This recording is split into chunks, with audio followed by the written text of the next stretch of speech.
వాగ్గేయకారుడు క్షేత్రయ్య, ముద్దుపద కవితలతో తడిసి ముద్దైన మువ్వ గోపాలుడు, తనివి తీరా కొలువు తీరిన అద్భుత గ్రామమే మువ్వ. అటువంటి పుణ్యభూమిలో క్రీస్తు శకం 1932 ఏప్రిల్ 10వ తేదీన మండవ రత్తయ్య మహాలక్ష్మి దంపతుల ముద్దుల కన్నయ్యగా జన్మించారు మన మండవ జానకరామయ్య. ఆయన డిగ్రీలు చేతపట్టుకున్న ఆర్థికవేత్త కాదు, కానీ మహా ఆర్థికవేత్తలే ముక్కును వేలేసుకునేలా వారు తీర్చలేని ఆర్థిక సమస్యలను మిన్నగా పరిష్కరించారు. ఆయన విశ్వవిద్యాలయాల్లో పెద్ద చదువులు కాదు, కానీ సమాజానికి విద్య కలిగిన వాడు చేయలేని ఎంతో మంచిని అవలీలగా ఆచరించి చూపాడు. అతను న్యాయకోవిదుడు కాదు, కానీ ఈ దేశపు అత్యున్నత న్యాయస్థానం సుప్రీంకోర్టు ధర్మాసనం ముందు ధైర్యంగా నిలబడి రైతు విలువలను బాహాటంగా చాటినందుకు సుప్రీంకోర్టు ప్రత్యేక గౌరవం అందుకున్నాడు. వేలాది పాడి రైతుల కుటుంబాలకు, పాలరంగ కార్మిక ఉద్యోగ కుటుంబాలకు ప్రత్యక్ష దేవుడు. ఆధునిక కబేలా యుగములో పశు సంపదను పల్లెపల్లిలా పరిరక్షించారు. మనకు పుష్కలమైన పాలన అందించే ప్రపంచంలోని ప్రఖ్యాత పశు రకాలను తెప్పించి గ్రామాన పాల ఉత్పత్తి ఆధునీకరించారు. 26 సంవత్సరాలుగా పాలరంగానికి నిరుపమానమైన సేవలందించి రైతుల తరపున ప్రభుత్వాలతో చక్రం తిప్పిన ఈ సిల్వర్ జూబ్లీ పాలరంగ రథసారథి గురించి ఎన్నో మంచి పాఠాలు భావితరాలకు చెప్పాల్సి ఉన్నది. SSLC పూర్తి చేసి బందరు హిందూ కళాశాలలో ఇంటర్మీడియట్ కోర్సులో చేరారు. ఇంటర్మీడియట్ పూర్తయిన తర్వాత కొన్నాళ్ళు వ్యవసాయం చేశారు. 1960 ప్రాంతంలో మొవ్వలోనే రైస్ మిల్ వ్యాపారంలోకి ప్రవేశించారు. నాగార్జున సాగర్ నిర్మాణానికి చెందిన సీనియర్ ఇంజనీరింగ్ అధికారి ఆహ్వానంతో కాంట్రాక్టర్ రంగంలోకి అడుగుపెట్టారు. రైతువారి పంట కాలువలు, సాగునీటి వనరులకు కావలసిన ఇరిగేషన్ పనులతో తమ గ్రామ యువతకు పని కల్పిస్తూ కాంట్రాక్టింగ్ రంగంలో కింగ్ అయ్యారు. కరీంనగర్లో తన భార్య కోరిక మేరకు ఒక రామాలయాన్ని నిర్మించారు. కీలకమైన ఎన్నో కాలువలు, బ్రిడ్జీలు తెలంగాణ ప్రాంతంలోనే నిర్మించి జీవితంలో కీలక దశను తెలంగాణలోనే గడిపారు. అక్కడి నుండి వైజాగ్ స్టీల్ ప్లాంట్కి కాంట్రాక్ట్ ప్రదేశం మారింది. నాటకీయ పరిణామాలతో మండవ జీవితం తిరిగి మవ వైపు బయలుదేరింది. అన్ని ఎన్నికల్లో ఏకగ్రీవమే కానీ 98 పంచాయతీ ఎన్నిక గ్రామానికి చెందిన 2 వ్యక్తుల నడుమ పోటీ ఏర్పడినది. జానకిరామయ్యను అఖండ మెజారిటీతో గెలిపించారు. 1981 మువ్వ గ్రామ పంచాయతీ ప్రెసిడెంట్గా గెలిచిన మండవ అన్ని వర్గాల వారితో చర్చించి ఒక అభివృద్ధి కమిటీని ఏర్పరిచారు. పంచాయతీ భవన సముదాయానికి సాక్షాత్తు రాష్ట్ర ముఖ్యమంత్రి శ్రీ కోట్ల విజయభాస్కర్ రెడ్డి గారిని ఆహ్వానించి తీసుకురావడం అతని సత్తా నిరూపించిన తొలి ప్రజా కార్యక్రమం. మొవ్వ గ్రామానికి వచ్చిన ముఖ్యమంత్రి ఆ గ్రామస్తులు చూపిన ఆదరాభిమానాలకు ముగ్ధుడయ్యారు. వారు కోరుకున్నట్లు అదే సంవత్సరం ఆ గ్రామానికి జూనియర్ కాలేజీ ఉత్తర్వులు జారీ చేశారు. విజయవంతమైన కళాశాల నిర్మాణం జరిగింది. తాను జన్మించిన జన్మభూమి రుణం తీర్చుకోవడానికి ప్రయత్నిస్తూ చదువు విషయంలో తాము పడిన కష్టాన్ని గుర్తు చేసుకుంటూ చదువులపై ప్రత్యేక శ్రద్ధ వహించారు. Kshetrayya general and technical education society పేరుతో మొవ్వ గ్రామంలో ఒక సంస్థ ఏర్పరిచారు. దానికి మండవ జానకరామయ్య అధ్యక్షత వహించారు. గ్రామానికి ప్రధాన ఆకర్షణగా ఆదాయ వనరులలో ఒకటిగా శ్రీ మండవ జానకరామయ్య సులోచన క్షేత్రయ్య కళ్యాణ మండపం నిర్మించారు.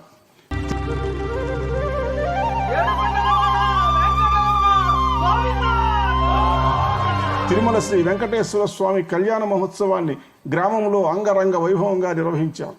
శ్రీ రమణాచారి IAS, శ్రీ డాలార్ శేషాద్రి గారు పాల్గొన్నారు. గాంధీజీ కళ్ళగన్న గ్రామ స్వరాజ్యం గురించి తన చిన్నప్పటి రోజుల్లో విన్న చదివిన ఆదర్శ విషయాలను మండవ అందరిలా మరిచిపోకుండా జ్ఞాపకం పెట్టుకున్నారు. మొవ్వ అంటే మండవ కుటుంబం అనుకునేలా అన్నదమ్ములిద్దరూ గ్రామంలో తమ ప్రత్యేకతను నింపుకున్నారు. సర్పంచ్గా ఆయన గెలిచిన తర్వాత ఆయనకు చెందిన 12 ఎకరాల వరి కుప్పను కొందరు వ్యక్తులు నిప్పుపెట్టి కాల్చేశారు. కానీ ఆయన చలించలేదు. ఆ పని చేసిన వారెవరో ఆయనకు స్పష్టంగా తెలుసు. తరువాత ఆ వ్యక్తి ఆపదలో చిక్కుకుంటే మండవే స్వయంగా వెళ్ళి ఆప్యాయంగా ఓదార్చి వచ్చారు. మొవ్వ గ్రామంలో మనం అడుగు పెడితే పలకరించే ప్రతి గాలి సవ్వడిలోనూ మండవ జానకరామయ్య నిర్మించిన ప్రభుత్వ భవనాలు, వేణుగోపాలుని శివుని ఆలయాలు, గ్రామానికి అక్షయ పాత్రల ఆర్థిక శక్తిని అందిస్తున్న కళ్యాణ మండపం, బ్యాంకు భవనాలు, ఫైర్ స్టేషను, విద్యుత్ సబ్ స్టేషను, ప్రజల రాకపోకలకు బస్ స్టేషను, ఆదాయ రహదారులుగా నిలబడిన షాపింగ్ కాంప్లెక్స్లు, సిమెంట్ రోడ్లు, పాల కేంద్రం, పంచాయతీ భవనం, ఎండిఓ భవనం, పశువుల ఆసుపత్రి, ఉన్నత పాఠశాల, జూనియర్ కాలేజీ, డిగ్రీ కాలేజీ అన్నిటినీ మించి ప్రజల గుండెల్లో నిర్మించిన మధురమైన ప్రేమ సామ్రాజ్యం వర్ణనాతీతం. ఈ పనులన్నీ చేయడానికి ఆయన ఎంత శ్రమించారో తెలుసుకుంటే ముగ్ధులైపోతాం. మొవ్వ సమీపంలోని నిమ్మకూరు గ్రామానికి చెందిన విశ్వవిఖ్యాత నట సార్వభౌమ నందమూరి తారక రామారావు తెలుగుదేశం పార్టీని స్థాపించి రాజకీయ తుఫాను సృష్టించి అధికారంలోకి వచ్చారు. అప్పటి వరకున్న తాలూకా వ్యవస్థను రద్దు చేసి మండల వ్యవస్థను ప్రవేశపెట్టారు. ఆ వెల్లువలో మొవ్వ గ్రామం మండల కేంద్రంగా అవతరించింది. నిడుమోలు శాసనసభ్యులు గోవాడ మల్లికార్జునరావు మండవ జానకరామయ్యను మొవ్వ సర్పంచిగా, మండల కేంద్ర నాయకుడిగా ఎన్టీఆర్కు వ్యక్తిగతంగా పరిచయం చేశారు. ఎన్టీఆర్ మెచ్చుకొని మండవను సమర్థ నాయకుడిగా ఎదగాలని ఆశీర్వదించారు. ఈ నేపథ్యంలోనే 1984 సంవత్సరంలో ముఖ్యమంత్రి ఎన్టీఆర్ను కలిసి గ్రామానికి డిగ్రీ కాలేజీ కావాలని కోరారు. తమ గ్రామంలో జూనియర్ కాలేజీ ఉందని చెప్పారు. గ్రామీణ విద్యార్థుల అవసరాలను, వారి విద్యాభివృద్ధికి తీసుకోవలసిన చర్యలను వివరిస్తూ సేకరించిన నిధులు, ప్రభుత్వ అనుమతి ఇస్తే ఎంత త్వరగా తాము కళాశాల నిర్మించి చూపగలమో లెక్కలు, గణాంకాలతో సహా వివరించారు. మండవ పనితీరు, ఆయన వ్యవహార శైలి గ్రహించి ఎన్టీఆర్ సరే అన్నారు. గ్రామానికి చెందిన మధ్యతరగతి రైతులు కాలేజీ నిర్మాణానికి మరో 17 ఎకరాల భూమి ఇచ్చారు. తమ గ్రామానికి చెందిన వేమూరి సుందరరామయ్య, మండవ వేణు, రవి మరియు విదేశాల్లో స్థిరపడిన మండవ బాబురావుల సహాయంతో క్షేత్రయ్య సొసైటీ ఆధ్వర్యంలో కళాశాలను నిర్మించి శ్రీ ఎన్టీఆర్ హయాంలోనే 1987లో పోస్ట్ గ్రాడ్యుయేషన్ కళాశాల కూడా తీసుకురావడంతో మొవ్వ గ్రామం సంపూర్ణ విద్యా కేంద్రంగా విలసిల్లుచున్నది. ప్రజాసేవ విషయంలో మండవ తనకంటే మొండివాడని ఎన్టీఆర్కు అర్థమైంది. ఆ విశ్వాసంతోనే 1992లో మండవను బలవంతాన ఒప్పించి పాలరంగానికి తీసుకువచ్చారు. మొవ్వ గ్రామంలో మొదలై అనతికాలంలోనే కృష్ణా జిల్లా నేతగా, విజయ డైరీ చైర్మన్గా, రాష్ట్ర పాడి పరిశ్రమ ఫెడరేషన్ చైర్మన్గా, అనంతరం జాతీయ పాడి పరిశ్రమ బోర్డు డైరెక్టర్గా 26 సంవత్సరాల నుంచి వెలుగొందారు. ఆయన లయన్స్ క్లబ్ సభ్యులు కూడా. Indo Canadian youth exchange scheme కింద కెనడా యువతీ యువకులు, భారతదేశంలోని యువతీ యువకులు మొత్తం 40 మంది మొవ్వలో క్యాంపస్ పెట్టుకొని కళాశాల భవనాలకు శ్రమదానం చేయుట ఊహించని విషయం. మారుమూల గ్రామంలో ఈ కళాశాల ఎప్పటికీ 11 సార్లు స్టేట్ ఫస్ట్ వచ్చింది. 6 లెక్చరర్లకు ఉత్తమ అధ్యాపక అవార్డులు దక్కాయి. నేడు సుమారు 650 మందికి పైగా విద్యార్థులు విద్యను అభ్యసిస్తున్నారు. నిండైన రూపంతో నవ్వుతూ పలకరిస్తున్నారా అన్నట్టు ఆ కళాశాలలో మండవ జానకరామయ్య ఫోటో కనిపిస్తుంటుంది. 1987లో బీఎస్సీ ఎలక్ట్రానిక్స్ తరగతులు ప్రారంభించడంతో డిగ్రీ కళాశాల చరిత్ర మలుపు తిప్పింది. ఆలస్యం లేకుండా డిగ్రీ కళాశాలకు సకల హంగులు చేకూర్చడానికి అవిశ్రాంతంగా కృషి చేశారు. విదేశీ పర్యటనలు చేసి విరాళాలు సేకరించాలని సంకల్పించారు. అధ్యక్ష కార్యదర్శులుగా మండవ జానకరామయ్య, జాస్తి లక్ష్మీనారాయణలు అమెరికాకు బయలుదేరారు. అక్కడ స్థిరపడిన భారతీయుల నుంచి ఆర్థిక సహాయాన్ని సంపాదించారు. మహిళా విద్యార్థినులకు హాస్టల్ వసతి, కంప్యూటర్ ల్యాబొరేటరీ, సోలార్ విద్యుత్తు, ఇంటర్నెట్ సౌకర్యంతో నేడు 700 మంది విద్యార్థులతో వర్ధిల్లుతోంది. మండవ జానకరామయ్య జీవితంలో ఎవరో ఊహించినంత సాహసం చేశారు. ఒక స్వయంభూ ఆలయాన్ని కదిలించడం అంటే మాటలా? అందుకు తగిన అర్హత తన పుట్టుకతోనే జన్మించాలి. ఈ అర్హతలన్నీ ఆయనలో ఉన్న విషయాన్ని గమనించిన శ్రీ శ్రీ శ్రీ చిన్నజీఆర్ స్వామివారి ఆధ్వర్యంలో మువ్వ గోపాలుని దివ్య మందిరాన్ని సంస్కరించడానికి పూనుకున్నారు. ఆలయోద్ధరణే కాదు, ఏకంగా మూలమూర్తినే మార్చటం, జీర్ణావస్థకు చేరిన మువ్వ గోపాలుని విగ్రహస్థానంలో నూతన మువ్వ గోపాలుని విగ్రహం ప్రతిష్ఠించడం, తన వజ్ర సంకల్పంతో ఆ పనిని నిర్విఘ్నంగా పూర్తి చేశారు మన మండవ జానకరామయ్య దంపతులు. ఎందులోనూ ఏ లోపము లేకుండా మువ్వ గోపాలుని దివ్య మందిరాన్ని ఉన్నతంగా ఉద్ధరించారు. మండవ ఆలోచనలకు అద్దం పట్టే విశిష్ట నిర్మాణం దేవాలయం వెనుక వైపున నిర్మించిన మ్యూజియం. స్వామి పూర్వ మూల విరాట్టును కోల్పోయిన వేదన ఎవరికీ కలగకుండా పదిలంగా భద్రపరుస్తూ పూర్వ విగ్రహాలు వస్తువులు మ్యూజియంలో భక్తుల దర్శనార్థం ఉంచారు. ముఖ్యమంత్రి ఎన్టీ రామారావుకు నష్టాల్లో కూరుకుపోయిన విజయ పాల కర్మాగారంపై ఆయన దృష్టి పడింది. ఈ పరిస్థితికి విరుగుడు తెచ్చే నిజాయితీపరుడైన సమర్థ నాయకుడి కోసం అన్వేషిస్తున్న ఎన్టీఆర్కు ఆశాకిరణంగా జానకిరామయ్య కనిపించారు. జిల్లాలోనే మొట్టమొదటి పాల ఉత్పత్తిదారుల సహకార సంఘంగా నిలిచిన మువ్వ గ్రామానికి జానకిరామయ్యే వ్యవస్థాపక అధ్యక్షులు. ఆయన మాటే శాసనంగా భావించిన మండవ జానకిరామయ్య పోటీలో విజయం సాధించారు. అప్పటికే విజయ పాల ఫ్యాక్టరీ కోట్ల రూపాయల దివాలా అప్పుల్లో మునిగి ఉన్న విషయం, నిర్వహణ అస్తవ్యస్తంగా ఉన్న లోగుట్టు కొందరికే తెలుసు. తన ప్రమాణ స్వీకారం రోజున ఆయన జిల్లా పాల ఉత్పత్తిదారులను, పాల కర్మాగారం ఉద్యోగులను ఉద్దేశించి ప్రసంగిస్తూ తనకు పదవి కన్నా పని ముఖ్యమని, తను దిగి వెళ్లిపోయే రోజు నాటికి సంస్థకు ₹1 అయినా లాభం చూపించి వెళతానన్నారు. విజయ డైరీకి 1992 చివరి నాటికి ఉద్యోగుల జీతాలకు, రైతులకు చెల్లించాల్సిన బాకీలకు డబ్బు లేదు. జయప్రకాష్ నారాయణ ఐఏఎస్ అధికారి ఎన్టీఆర్కు కార్యదర్శిగా పనిచేస్తున్నారు. జానకిరామయ్య తన సంస్థ దుస్థితి చెప్పి ఆయనను ఒప్పించారు. జయప్రకాష్ నారాయణ వెంటనే రోజువారీ నిర్వహణ నిమిత్తం ₹5 కోట్ల అప్పుగా అందించారు. విజయ సంస్థ మొత్తానికి నిలబడింది. విజయ పాల సమితి రాష్ట్ర ఫెడరేషన్లో భాగం కావడంతో జానకిరామయ్య సత్తా అందరికీ తెలిసింది. దానితో రాష్ట్ర పదవి ఆయనకు ఆహ్వానించింది.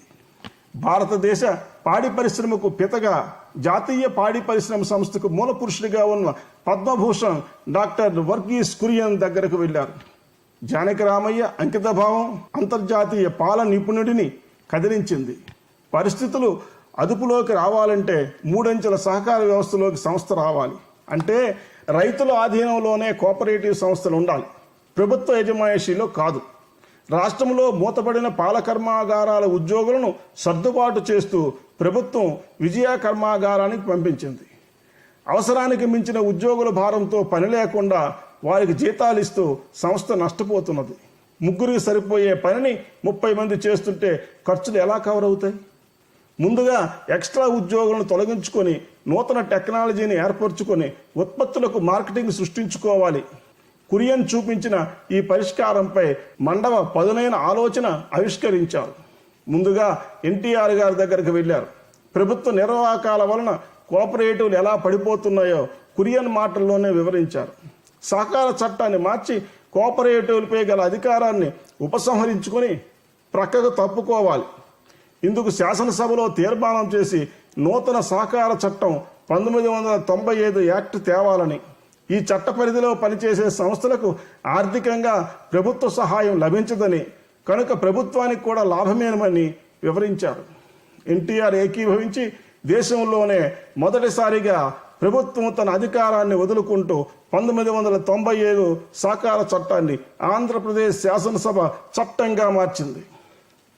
పదవీ విరమణ పథకాన్ని అమలు చేయాలని నిర్ణయించారు. వారికి చెల్లించడానికి డబ్బులు కావాలి.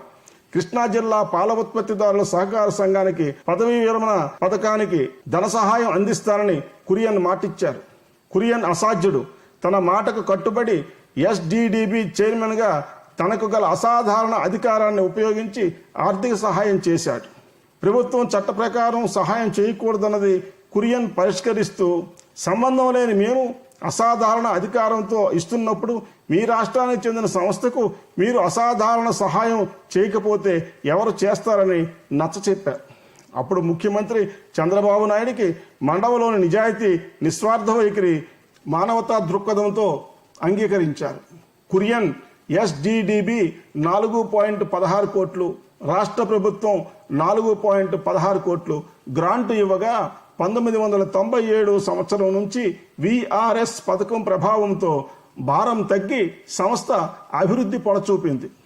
కేవలం పాలు మాత్రమే కాకుండా sterilised milk, butter milk, lassi, basundi, doodh peda, kharjur khova, malai laddu, milk cake, butter barfi, పెరుగు బకెట్స్, సాచెట్స్, ఆవు నెయ్యి, గేదె నెయ్యి, క్రీము, డబుల్ టోన్ ఆవు పాలు, పన్నీరు, 15 కేజీల నేతి డబ్బాలు, రాగి లడ్డు, జొన్న లడ్డు, కొర్ర లడ్డు, మిక్సెడ్ లడ్డు మంచి నాణ్యతతో సరఫరా చేస్తున్నారు.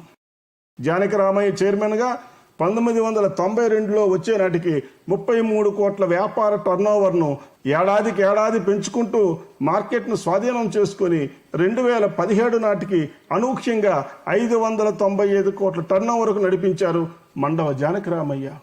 విజయ డైరీకి సొంతంగా పాల పొడులు తయారు చేసే కర్మాగారం ఉన్నది. శీతాకాలంలో అధికంగా ఉత్పత్తి అయ్యే పాలను పొడిగా మార్చి పాలు దొరకని పరిస్థితిలో తిరిగి వాటిని పాలుగా మార్చి సురక్షితమైన పాలను ప్రజలకు సకాలంలో అందించేవారు. వివిధ జిల్లాల వారంతా కలిసి జానకి రామయ్య తగిన నేతని 1999లో రాష్ట్ర పాడి పరిశ్రమ ఫెడరేషన్ చైర్మన్గా ఎన్నుకున్నారు. సహకార చట్టంలో నడుస్తున్న పాల కర్మాగారం పాల రైతులకు చెందదని, దానిపై అధికారం ఎవరిదనే అంశంపై కొత్త పోరాటం మొదలైంది. ఉద్యోగుల భారాన్ని తగ్గించుకొని సరిగ్గా లాభాలు అందుకునే సమయానికి అసలు ఆస్తులు కానీ ఫ్యాక్టరీ కానీ మీవి కావని నోటీసులు వస్తే ఎలా ఉంటుంది? ప్రభుత్వానికి చెందిన ఐఏఎస్ అధికారులు, కలెక్టర్లు గతంలో ఇన్ఛార్జీలుగా, మేనేజింగ్ డైరెక్టర్లుగా నడిచిన ఫెడరేషన్ ఆధ్వర్యంలోని విజయ డైరీ రైతుల చేతుల్లోకి వెళ్లడం ఇష్టం లేక ఏర్పడిన ఈ వివాదంపై హైకోర్టుకు వెళ్లారు. అనేక వాదనల తర్వాత పాల రైతులకే ఫ్యాక్టరీ చెందుతుందని తీర్పు వచ్చింది. అంతర్జాతీయ నాణ్యతా ప్రమాణాలతో పాల పదార్థాలను తయారు చేయటం, వాటికి విస్తృతమైన మార్కెటింగ్ సౌకర్యాలను ఏర్పరచుకుని విదేశాలకు ఎగుమతి చేసేలా శ్రద్ధ వహించారు. జిల్లాలో నలుమూలలా విజయ ఉత్పత్తులను విక్రయించే పార్లర్లను ఏర్పాటు చేశారు. ప్రకటనలు చేయడం. 2006లో ప్రభుత్వం కొత్త ఆర్డినెన్స్ తెచ్చి సహకార రంగంలోని పాల రైతులను ఎత్తిన పిడుగు వేసింది. రైతులకు ప్రయోజనకరంగా ఉన్న మార్క్స్ చట్టం నుండి డైరీలను మినహాయిస్తూ 2006 ఫిబ్రవరిలో మన రాష్ట్ర ప్రభుత్వం ఇచ్చిన ఆర్డినెన్స్ రాజ్యాంగ విరుద్ధమని, ప్రాథమిక హక్కులకు భంగకరమని పేర్కొంటూ అది చెల్లదని హైకోర్టు తీర్పునిచ్చింది. పశ్చిమ గోదావరి జిల్లాలోని భీమడోలులోని పాలశీతల కేంద్రాన్ని ఫెడరేషన్ వారు స్వాధీనపరుచుకున్నారు. తరువాత విజయ బ్రాండ్పై ఆంక్షలు విధించారు. వాహనాలు సీజ్ చేశారు. దీనిపై కూడా మండవ హైకోర్టును ఆశ్రయించి విజయం సాధించారు. అంతటితో వివాదం ఆగలేదు. పోటీగా కృష్ణవేణి పాల ఉత్పత్తిదారుల సహకార సమితి అనే సంస్థను రిజిస్టర్ చేశారు. కృష్ణా మిల్క్ యూనియన్ ఆస్తులన్నింటినీ కృష్ణవేణి మిల్క్ యూనియన్కి బదలాయిస్తున్నట్టు ప్రిన్సిపల్ సెక్రటరీ లేఖ కూడా వ్రాశారు. మళ్లీ కోర్టు జోక్యంతో ఆగింది. ఊహించిన విధంగా హైకోర్టు తీర్పుపై రాష్ట్ర ప్రభుత్వం సుప్రీంకోర్టుకు స్పెషల్ లీవ్ పిటిషన్ దాఖలు చేసింది. వయస్సును కూడా లెక్క చేయకుండా ఢిల్లీ చుట్టూ తిరిగారు. ఎట్టకేలకు అత్యంత సంచలనాత్మకంగా ప్రభుత్వంపై కేసు గెలిచారు. సుప్రీంకోర్టులో వాదనలు జరిగే సందర్భంలో ధర్మాసనంలోని ప్రతివాది కోర్టులో ఉన్నారా అని ప్రశ్నించారు. న్యాయవాది ఉన్నారు అని జనం మధ్యలో కూర్చున్న మండవను చూపించారు. జానకి రామయ్యను పిలిచి న్యాయమూర్తుల సమక్షంలో నిలిపారు. రైతుల తరపున జరుగుతున్న సహకార పోరాటానికి నాయకత్వం వహిస్తున్నందుకు జానకి రామయ్యకు అభినందనలు తెలియజేస్తూ ఆయనకు ప్రత్యేక కుర్చీ వేసి కూర్చోపెట్టమని ప్రకటించారు. రైతులకు ఈ దేశ ఉన్నత న్యాయస్థానంలో దొరికిన గొప్ప గౌరవం అది. జానకి రామయ్య తన జీవితకాలంలో మర్చిపోలేని గొప్ప సంఘటన ఇది. మన మండవ అధిక పాలనిచ్చే పాడి పశువుల ఆరోగ్య పరిరక్షణ, నూతనంగా రూపొందించిన పశుగ్రాసాలపై అవగాహన, వాటి సరఫరా, స్వచ్ఛ భారత్ వంటి పరిసరాల పరిశుభ్రత, రైతులను ఉపకరించే అనేక శిక్షణా కార్యక్రమాలు, అవగాహన సదస్సులు, ప్రపంచ స్థాయి సెమినార్లకు హాజరవటం, గ్రామీణ ఆర్థిక చైతన్యానికి బాటలు వేయడం వంటి అనేక కార్యక్రమాలు నిర్వహించారు. తనతో పాటు విజన్ ఉన్న సమర్థులెందరినో ఆయన చేరదీశారు. మండవ సృష్టించిన గ్రామీణ ఆర్థిక చైతన్యానికి ప్రతీకలుగా మహిళలు పాల ఉత్పత్తిదారులుగా ముందుకు వచ్చారు. పశు వైద్యం అందుబాటులో లేని అనేక గ్రామాలకు సంచార పశు వైద్య వాహనాలను ఏర్పాటు చేశారు. ఆయన పిలుపుకు స్పందించి లయన్స్ క్లబ్ వారు 2 వాహనాలు, రోటరీ క్లబ్ వారు, LIPL వారు, మండవ చారిటబుల్ ట్రస్ట్ వారు, కార్ కన్సల్టెన్సీ వారు, సోమా గ్రూప్ వారు, లాంకో గ్రూప్ వారు తలొక వాహనం విరాళంగా ఇచ్చారు. ఉత్పత్తిదారులకు పాల సేకరణకు చెల్లించాల్సిన ధర ఆనాడు 14 కోట్లుంటే నేడది 281 కోట్లు చెల్లిస్తున్నారు.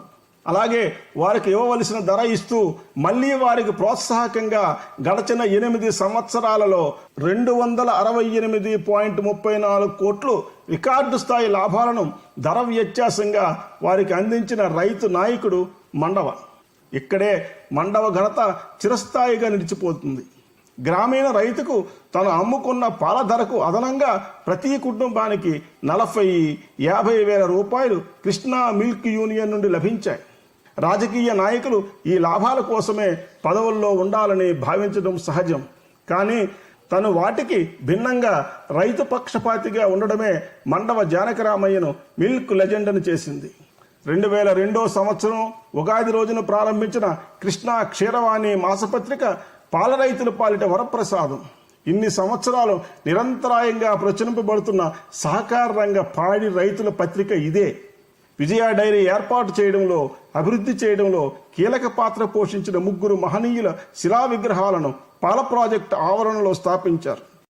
ఒకరు ఉక్కు కాకానిగా బిరుదు పొందిన కాకాని వెంకటరత్నం, డాక్టర్ వర్గీస్ కురియన్, తెలుగు తేజం స్వర్గీయ ఎన్టీ రామారావు.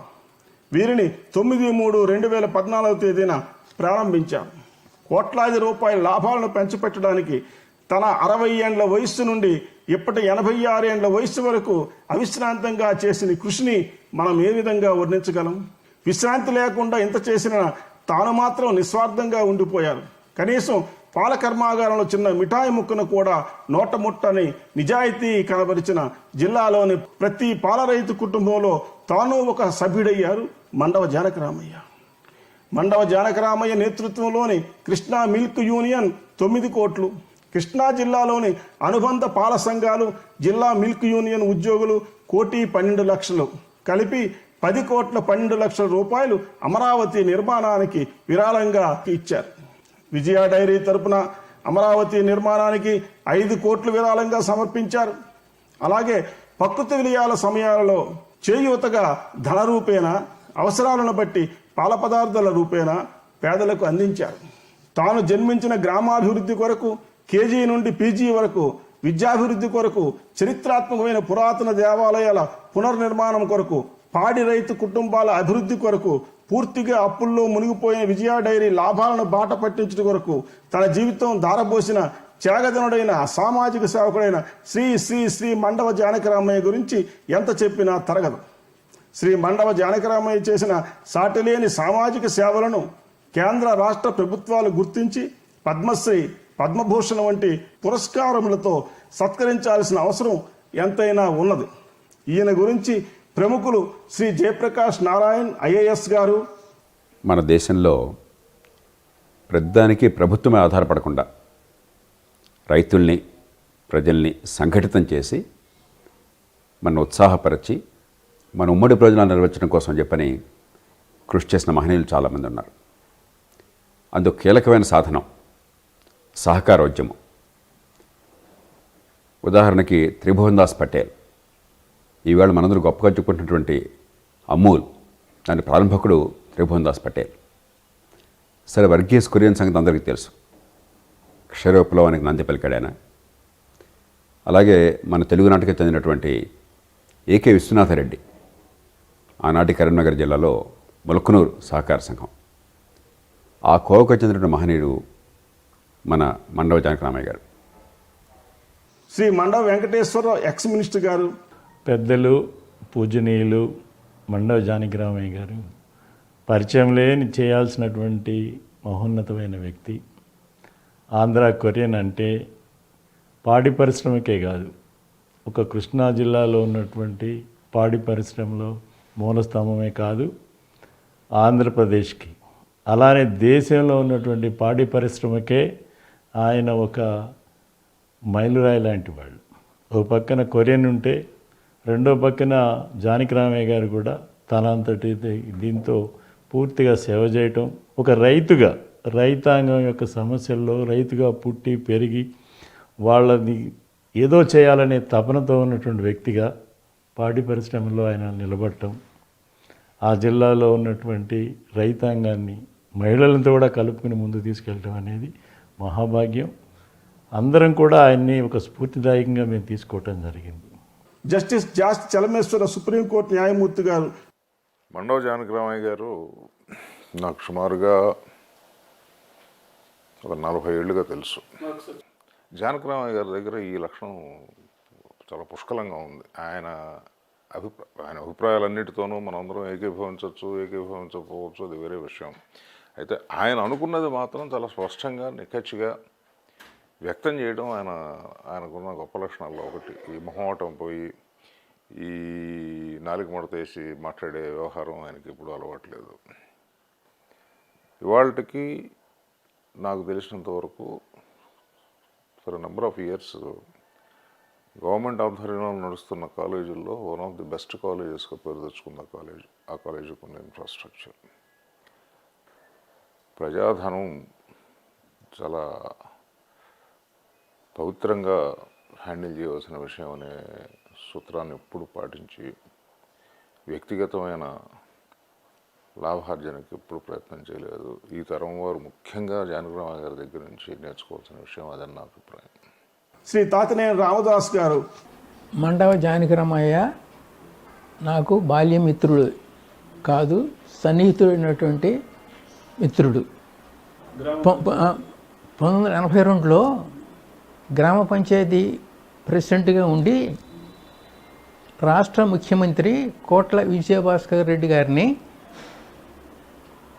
గ్రామ పంచాయతీ కార్యాలయం ప్రారంభోత్సవానికి తీసుకురావడంలో ఆయన యొక్క చతురత కానీ, మరి శాఖచక్యం కానీ, మరి చొరవ కానీ చాలా ఆశ్చర్యం వచ్చింది. సొసైటీలను నిర్వహించేటప్పుడు ప్రతి వాళ్ళు కూడా కోఆపరేటివ్ రంగంలో పాల రంగం నడవదు, సక్సెస్ కాదు అని చెప్పడం జరిగింది. దానివలన మేము చల్లపల్లి ఏరియా అంతా ఎతికాం. ఎవరు కొంచెం విశాల హృదయం గలవాళ్ళు, ఎవరు విద్యావంతులు, ఎవరు మనం చెప్పేదాన్ని తేలిగ్గా అర్థం చేసుకుంటారు, మరి ఈ పాల వ్యాపారంలో సొసైటీ ద్వారా లాభం వస్తుందని చెప్తే అర్థం చేసుకునే వాళ్ళు ఎవరు ఉంటారని ఎత్తుకోవడం జరిగింది. ఆ సమయంలో ఇప్పుడు సర్పంచ్గా ఉండేవారు అనుకుంటాను, 1981 సెప్టెంబర్కి ముందు మండవ జానకిరామయ్య గారితో మొట్టమొదటి పరిచయం అయింది. 2002 వచ్చేసరికి మన చైర్మన్ గారి అధీనంలో ఇంకొక 200 మందికి యూనియన్ ఫండ్స్తో స్వచ్ఛంద పదవి విరమణ చేయడం జరిగింది. దాంతో కృష్ణా యూనియన్ ఆల్మోస్ట్ బతికింది. జీతాలు లేవు అని పరిస్థితి, రైతుడికి పాలు ఇవ్వలేని పరిస్థితి నుంచి గట్టెక్కించారు ఆయన. తర్వాత 64 యాక్ట్లో ప్రభుత్వ కంట్రోల్స్ ఎక్కువ ఉండేది, అధికారులు పెత్తనం ఎక్కువ ఉండేది. ఎప్పుడు ఆయన ఎంతో ధైర్యంతో ఎదుర్కొనేవారు. సాహసం ఎవరు చేయలేని సాహసంగా ఆయన మాట్లాడేవారు. ఆ ధైర్యం ఆయనకి ఎక్కడి నుంచి వచ్చేదో మాకే తెలిసేది కాదు, ఆశ్చర్యపోయేవాళ్ళం. ఇంకో విషయం ఏంటంటే అంత ధైర్యం ఉండాలి. ఆయన ప్యూన్ కాడి నుంచి ప్రైమ్ మినిస్టర్ దాకా కూడా అదే రకంగా మాట్లాడతారు. గొప్పతనం అది ఆయనలో. 2 యూనియన్లో 27 సంవత్సరాలు అప్రయత్నంగా పాలించటం, 3 స్వతంత్ర ప్రతిపత్తి సాధించటం, 4 స్వచ్ఛంద పదవి విరమణకి పథకాలు తీసుకురావటం, 5 కురియన్ మెప్పు పొందటం, కురియన్ అవార్డు కూడా తీసుకోవటం, ఇవన్నీ ఆయన యొక్క నాయకత్వం, ఆయన గొప్పతనం చాటుతుందని ఏ ఉదాహరణని నేను చెప్తున్నాను. మండవ జానకిరామయ్య గారి గురించి చెప్పాలంటే ఆయన ఒక వ్యవసాయ కుటుంబంలో పుట్టి రకరకాలుగా వ్యాపారవేత్తగా కూడా ఉండి తదుపరి కృష్ణా మిల్క్ యూనియన్కి ఆ రోజున 1992లో చైర్మన్గా ఎన్నికవటం, ఎన్నికైన దగ్గర నుంచి 2019 సంవత్సరం వరకు కూడా దాదాపు 27 సంవత్సరాలు ఇది కృష్ణా మిల్క్ యూనియన్కి చైర్మన్గా వ్యవహరిస్తూ రైతాంగానికి అలాగే ఈ కృష్ణా జిల్లాలో పాల వెలుగు కూడా ఎంతో కృషి చేసినటువంటి వ్యక్తి. అవుతున్న ఈ రోజున కృష్ణా జిల్లాలో కృష్ణా మిల్క్ యూనియన్ ఈ విధంగా పరిడవిల్లుతుందంటే అది శ్రీ మండవ జానకిరామయ్య గారి అవిశ్రాంతమైనటువంటి అవిరళమైనటువంటి కృషికి ఒక తార్కాణం. నేను 16 సంవత్సరాల నుంచి ఇప్పటి వరకు పశు సంపద మీద అమితమైన ప్రేమ. 10 సంవత్సరాల క్రితం, ఇది 11వ సంవత్సరం, మండవ జానకిరామయ్య గారు నన్ను డైరెక్టర్గా తీసుకుని వచ్చారు. తీసుకొని వచ్చినాక వారితో చాలా అన్యోన్యంగా దగ్గరగా ఉంటూ ఆయన చేసే పనులన్నిటికీ నేను కూడా వెంటనే ఉండేవాడిని. ఆయన అంటే నాకు చాలా ప్రేమ, ఎప్పటికీ అదే ప్రేమ. ఆయన ఉండబట్టే ఈ మిల్క్ విననికి ఇంత పేరు, ఈ పదవి కావాలని మేమంతా కొట్టుకు చేస్తున్నారు మా జనం. ఇప్పుడు మేమంతా కూడా జానకిరామయ్య గారి పేరు సూచించడం జరిగి ఆ రోజున జానకిరామయ్య గారు దీంట్లో ఈ రంగంలోకి రావటం జరిగింది. అట్లాగే డంకా పదంగా ఎలక్షన్ గెలిచి ఆయన చైర్మన్ పదవి చేపట్టారు 86లో. ఎక్కడికి వెళ్ళినా కూడా ఇవాళ ప్రపంచంలో కానీ మా భారతదేశంలో కానీ ఏ స్టేట్కి వెళ్ళినా కూడా మేము ఎవరైనా అడిగితే మీరు ఎక్కడి నుంచి అని అడిగితే మేము ఫలానా కృష్ణా మిల్క్ యూనియన్ డైరెక్టర్లు విజయవాడ నుంచి వచ్చామంటే ఓ చైర్మన్ జానకి రామయ్య అని అనటం జరుగుతోంది. అంత ఇదిగా ఆయన ప్రాచుర్యం పొందారు. అట్లాగే అదేవిధంగా ఈ సంస్థకు కూడా పేరు ఎన్లైన్ పేరు తీసుకొచ్చారు. ఆయనకి పద్మశ్రీయో పద్మభూషణో ప్రభుత్వం ఇస్తే బాగుంటుందని మేము భావిస్తున్నాం. నేను డిపార్ట్మెంట్లో డాక్టర్గా ఉండేటప్పుడు గుడివాడలో పాలిక్లినిక్గా ఉండేటప్పుడు ఆయన మొబలో సర్పంచ్గా ఉంటూ ఒక డిసీజ్డ్ యానిమల్ని ఆయన పాలిక్లినిక్ నా దగ్గరికి తీసుకురావడం, ఆ రోజు ఆయన ఆ పాలిక్లినిక్లో చూసి అక్కడ ఉన్న ఎక్విప్మెంటు, అక్కడ ఉన్న X ray theatre, operation theatre, ambulance ఇవన్నీ చూసి ఆయన చాలా ముగ్ధులైపోయి ఇటువంటివన్నీ ప్రతి జిల్లాలో ఉంటే బాగుంటుంది కదా డాక్టర్ గారు అని చెప్పి ఎన్టీ రామారావు గారు ఆ రోజుల్లో ముఖ్యమంత్రిగా ఉన్నారు. ఆయనతో మాట్లాడి నెక్స్ట్ ఇయర్ ప్రతి జిల్లాలో ఒక పాలిక్లినిక్ వచ్చేటట్టుగా ఎన్టీఆర్ని ఒప్పించగలిగాడు జానకిరామయ్య గారు. ఆయనకి మూగజీవాల మీద పశువుల మీద ఉండే అభిమానమే ఆయన్ని రాష్ట్రానికి అంతటికి ఈ సర్వీసు చేస్తే బాగుంటుందని చెప్పి ఆ రోజుల్లో ఆయన చేయగలిగారు. 2006లో మళ్ళా దీన్ని అప్పటి గవర్నమెంట్ 64 యాక్ట్లో పెట్టింది. 64 యాక్ట్లో పెడితే మళ్ళీ మా 150,000 రైతుల యొక్క పాలు పోసేటటువంటి రైతుల యొక్క ఆస్తులు మళ్ళీ గవర్నమెంట్ హ్యాండ్ ఓవర్ చేసుకోవడం ఏంటని ఆయన స్వచ్ఛందంగా అందరినీ పోగు చేసి మళ్ళా కోర్టుకు వెళ్ళి హైకోర్టులో వేసి స్టే తీసుకొచ్చి తర్వాత హైకోర్టులో గెలిస్తే గవర్నమెంట్ మళ్ళీ సుప్రీంకోర్టులో వేసింది. సుప్రీంకోర్టులో కూడా గెలిచి ఈ యొక్క పాల కేంద్రం యొక్క 150,000 రైతు కుటుంబాలకి ఆదర్శంగా ఈ పాల కేంద్రాలు ఉండాలి. వాళ్ళ యొక్క స్వచ్ఛందంగా మన రైతులకి మన పాలు పోసే వాళ్ళకి ఈ ఆస్తి ఈ సహకార సంఘంలో ఇట్లా నిలవాలని ఈ యొక్క గొప్ప కృషి చేసి 27 సంవత్సరాలు ఏకగ్రీవంగా ఈ యొక్క పాల పోసే రైతులకి సేవ చేసినటువంటి గొప్ప మనిషి మండవ జానకిరామయ్య గారు. ఆ రోజు నందమూరి తారక రామారావు గారు ముఖ్యమంత్రిగా ఉన్నప్పుడు మండవ జానకిరామయ్య గారు ఆ రోజు చైర్మన్గా ఉండి తదనంతరంలో గ్రామీణ అభివృద్ధి కోసం ఒక స్వతంత్ర ప్రతిపత్తి కోసం ఆయన మ్యాక్స్ యాక్ట్ని ఆ రోజు జయప్రకాష్ నారాయణ గారు వీరు అందరూ కూడా నందమూరి తారక రామారావు గారి ఆలోచనల మేరకు రైతుకు స్వతంత్రంగా తన ఆర్థిక అభివృద్ధి చేసుకుంటానికి ప్రభుత్వాలకి ఎటువంటి యొక్క ఆదేశాలు కానీ ఎటువంటి యొక్క ప్రతిపత్తి కూడా లేకుండా రైతాంగం యొక్క స్వతంత్ర ప్రతిపత్తి కోసం ఆ రోజున జానకిరామయ్య గారు వీళ్ళందరూ కూడా రూపకల్పనలో ప్రముఖ పాత్ర వహించడం, తదనుగుణంగా ఆయన కొత్త 94 యాక్ట్లో కూడా చైర్మన్గా ఉండి 27 సంవత్సరాలు నీతి నిజాయితీగా ఎన్నో ఒడిదుడుకులను ఎదుర్కొని ఆయన రైతాంగం కోసం కృష్ణా పశ్చిమ గోదావరి జిల్లాలో మహిళల ఆర్థికాభివృద్ధి చెందడంలో కానీ వాళ్ళ యొక్క పిల్లలు విద్యాభివృద్ధి చెందడంలో కానీ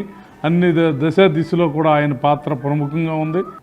ఆ మహానుభావుడు చేసినట్టు 27 సంవత్సరాల్లో కూడా ఎంతో అభివృద్ధి కార్యక్రమాలు చేసి మరి ఈ రైతులకి ఒక పాడి గుర్తింపు అనేది పార్టీ లేకుండా నేను పాల రైతుని నా పార్టీ పాల పార్టీ అనే నినాదంతో ముందుకు పోయి పాడి రైతులందరికీ కూడా బోనస్ రూపంలో మరి ఇప్పటికీ 300 కోట్ల రూపాయలు బోనస్ రూపాయన 7-8 సంవత్సరాల్లో ఇవ్వడం జరిగింది. జానకిరామయ్య గారు చాలా పాలన గురించి చాలా కృషి చేశారండి. మన పాడి పరిశ్రమ కుంటుపడ్డ దశలో ఉద్యోగస్తుల్ని చాలామంది చేసేసి వాలంటీర్ రిటైర్మెంట్ పెట్టేసి చాలా అభివృద్ధి చేసేసి మనకు బోనస్లు ఇస్తున్నారండి. అది కూడా కాకుండా పాల ఫ్యాక్టరీ చాలా ఉపయోగపడటానికి చాలా కృషి చేశారండి జానకిరామయ్య గారు. ఇలాగే నిండు 100 ఏళ్ళు ఆరోగ్యంగా మన మధ్య జీవించాలని, అందుకు భగవంతుడు కరుణించాలని దేవుణ్ణి ప్రార్థించదుమా?